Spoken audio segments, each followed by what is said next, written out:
கோவை மாவட்டம் காந்திபுரம் பகுதியில் சுதந்திர போராட்ட வீரர் தீரன் சின்னமலையின் 220வது நினைவு தினத்தை ஒட்டி அவரது திருவுருவப் படத்திற்கு மலர் தூவி மரியாதை செலுத்திய கொங்கு வேளாளர் கவுண்டர்கள் சமூக நல சங்கத்தினர்.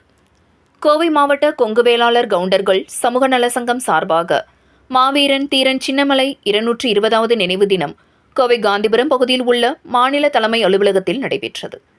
இதில் அவரது சிலைக்கு ஆளுயர மாலை அணிவித்து மலரஞ்சலி செலுத்தப்பட்டது. தொடர்ந்து நடைபெற்று நிறைவு பெற்ற கல்வியாண்டில் 10வது 11வது மற்றும் 12வது பொதுத் தேர்வில் அதிக மதிப்பெண்கள் பெற்ற மாணவ மாணவியர்களுக்கு ஊக்கத்தொகை வழங்கப்பட்டது.